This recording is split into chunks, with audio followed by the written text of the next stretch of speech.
ಜಾನುವಾರುಗಳಿಗೆ ಕುಡಿಲಿಕ್ಕೆ ನೀರಿಲ್ಲದಂತಾಗಿದೆ. ಎಲ್ಲ ನದಿ ಪಾತ್ರಗಳು ಬರಿದಾಗಿದೆ. ಬಾವಿಯಲ್ಲಿ ನೀರಿಲ್ಲ. ರೈತರ ಏನು ಬೋರ್ವೆಲ್ಗಳು ಕೂಡ ನೀರು ಸಿಗ್ತಾ ಇಲ್ಲ.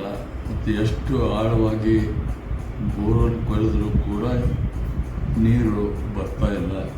ಹೀಗಾಗಿ ಬೇಸಿಗೆ 4 ತಿಂಗಳು ಇನ್ನೂ ಕಳಿಬೇಕಾಗಿದೆ. ಭಾಳ ಜನರು ಭಾಳ ಸಂಕಷ್ಟದಲ್ಲಿದ್ದಾರೆ. ಯಾವ ರೀತಿಯಿಂದ ಸರ್ಕಾರ ಮತ್ತು ಆಡಳಿತ ಹಾಗೆ ನಿಭಾಯಿಸ್ತಾರೆ ಈ ಸಂದರ್ಭವನ್ನು ಅಂತೇಳಿ ನಮಗೆ ತಿಳಿಯಲಾಗಿದೆ.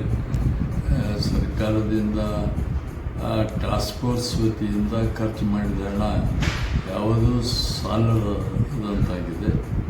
ಆದ್ದರಿಂದ ನಾವು ವಿನಂತಿ ಮಾಡಿಕೊಳ್ಳೋದೇನಂತಂದರೆ, ಮಹಾರಾಷ್ಟ್ರ ಉಜ್ಜಿನಿಯಿಂದ ನಮ್ಮ ಪಾಲಿನ ಕುಡಿಯುವ ನೀರು ಬಿಡಬೇಕು ಅನ್ನೋದು ನಾವು ಆಗ್ರಹ ಮಾಡ್ತಾನೇ ಇದ್ದೇವೆ. ಆದರೆ ಅವರು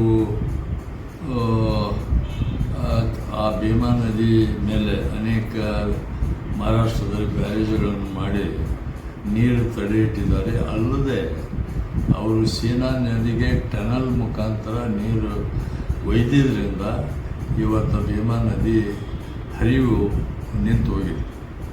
ಆದ್ದರಿಂದ ಇದನ್ನು ಗಂಭೀರವಾಗಿ ಕರ್ನಾಟಕ ಸರ್ಕಾರ ಪರಿಗಣಿಸಿ ಮಹಾರಾಷ್ಟ್ರ ಸರ್ಕಾರದ ಮೇಲೆ ಒತ್ತಡ ತಂದು ನಮ್ಮ ಪಾಲಿನ ನೀರು ಬಿಡುವಂಥ ಕೆಲಸ ಆಗಬೇಕು. ಒಂದನೇದು. ಅಲ್ಲಿ ಎರಡನೇದು ಅಂತಂದರೆ, ಈಗ ಭೀಮಾ ನದಿ ಮೇಲೆ ಎಲ್ಲ ಹಳ್ಳಿಗಳ ಕುಡಿಯುವ ನೀರಿನ ಯೋಜನೆ ಇವತ್ತು ಭೀಮಾ ನದಿ ಅವಲಂಬಿತವಾಗಿದೆ. ಅಲ್ಲಿಯೇ ಜಾಕ್ವೆಲ್ಗಳನ್ನು ಮಾಡಲಾಗಿದೆ. ಜಾಕ್ವೆಲ್ಗಳಿಗೆ ನೀರಿಲ್ಲ. ಹಳ್ಳಿಗಳಿಗೆ ಕುಡಿಯುವ ನೀರಿನ ತಾಪತ್ರೆ ಆಗಿದೆ. ಜೆಜೆಎಂ ವರ್ಕ್ಗಳು ನಿಂತು ಹೋಗಿವೆ. ಹೀಗಾಗಿ ನೀರಿನ ತಾಪತ್ರೆ ಭಾಳಷ್ಟು ಆಗಿದೆ. ಆದ್ದರಿಂದ ಇವತ್ತು ಅನೇಕ ಹಳ್ಳಿ ಜನರು ಇವತ್ತು ಆಮರಣ ಉಪವಾಸ ನೀರಿಗಾಗಿ ಆಮರಣ ಉಪವಾಸ ಕೂತಿದ್ದಾರೆ. ಮತ್ತು ಕೆಲವರು ನೀರಿಗಾಗಿ ಗುಳೆ ಹೋಗುವ ಪರಿಸ್ಥಿತಿ ಕೂಡ ಇವತ್ತು ಬಂದಿದೆ. ಮೊದಲು ಆಹಾರಕ್ಕಾಗಿ ಗೋಳ ಹೋಗ್ತಾಯಿದ್ರು, ಈಗ ಆಹಾರಕ್ಕಾಗಿ ಗೋಳ ಹೋಗ್ತಾ ಇಲ್ಲ, ಕುಡಿಯುವ ನೀರಿಗಾಗಿ ಗುಳೆ ಹೋಗ್ತಾ ಇದ್ದಾರೆ. ಇದು ಭಾಳ ಸಂಕಷ್ಟದ ವಿಷಯ ಅಂತೇಳಿ ನಾನು ಭಾವಿಸಿದ್ದೇನೆ. ಈಗಾಗಲೇ ನಾನು ನಮ್ಮ ರಾಜ್ಯದ ಮುಖ್ಯಮಂತ್ರಿಯವರಿಗೆ ಮಾಡಿದ್ದೇನೆ, ನೀರಾವರಿ ಸಚಿವರಿಗೆ ಗಮನಕ್ಕೆ ತಂದಿದ್ದೇನೆ, ಮತ್ತು ಅಧಿಕಾರಿಗಳಿಗೂ ಸಂಬಂಧಪಟ್ಟ ಅಧಿಕಾರಿಗಳಿಗೂ ಕೂಡ ನಾನು ಮಾತಾಡಿದ್ದೇನೆ. ಇವತ್ತು ಕಲಬುರಗಿ RC ಅವರು ಈಗಾಗಲೇ ನಮ್ಮ ಬೆಳಗಾವಿ RC ಅವರಿಗೆ ಪತ್ರವನ್ನು ಬರೆದು ನೀರು ಬಿಡುವಂತೆ ಅವರು ಸೂಚನೆ ಕೊಟ್ಟಿದ್ದಾರೆ. ಅಲ್ಲದೆ ಬೆಳಗಾವಿ RC ಅವರು ಕೂಡ ನಮಗೆ ಅಭಯ ಕೊಟ್ಟಿದ್ದಾರೆ. ಏನಂತಂದರೆ, ನಾನು ನೀರು ಏನು ನಾರಾಯಣಪುರದಿಂದ ನೀರು ಬಿಡಲಿಕ್ಕೆ ನಾನು ತಿಳಿಸ್ತಾ ಇದ್ದೀನಿ ಅಂತ ಕೂಡ ಹೇಳಿದ್ದಾರೆ. ಒಟ್ಟಾರೆ ನಾರಾಯಣಪುರ ಅವರು ಹೇಳಿದರು, ಏನಾದರೂ ಮಾಡಿ ನಾವು ಕುಡಿಯೋ ನೀರಿನ ಸಲುವಾಗಿ ನಾವು ನೀರು ಬಿಡಲಿಕ್ಕೆ ಪ್ರಯತ್ನ ಮಾಡ್ತಾ ಇದ್ದೇವೆ. ಇವತ್ತು ನಾವು ಅದನ್ನು ನಿರ್ಧಾರ ತಗೋತಾ ಇದ್ದೀವಿ. ಬಹುಶಃ ಸಾಯಂಕಾಲದವರೆಗೆ ನಾವು ಈ ಪ್ರಕ್ರಿಯೆ ಪ್ರಾರಂಭ ಮಾಡ್ತೇವೆ.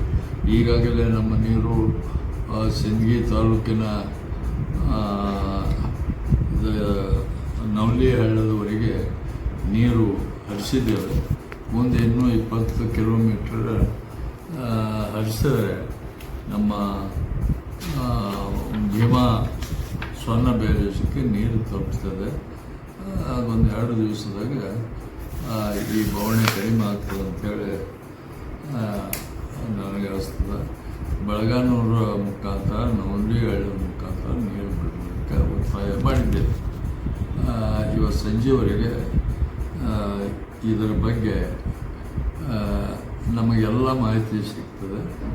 ಸಿಕ್ಕ ಮೇಲೆ ನಾವು ಇವತ್ತು ಆ ಮಣ್ಣು ಉಪವಾಸ ಕೈಗೊಂಡವರಿಗೆ ಅವರಿಗೆ ವಿನಂತಿ ಮಾಡ್ತಾ ಇದ್ದೀವಿ. ಇದನ್ನು ತಾವು ಕೈ ಬಿಡಬೇಕು, ನಾವು ನೀರಿನ ವ್ಯವಸ್ಥೆ ಮಾಡ್ತೀವಿ ಅಂತ ಅವರಿಗೆ ಹೇಳ್ತಾ ಇದ್ದೀವಿ.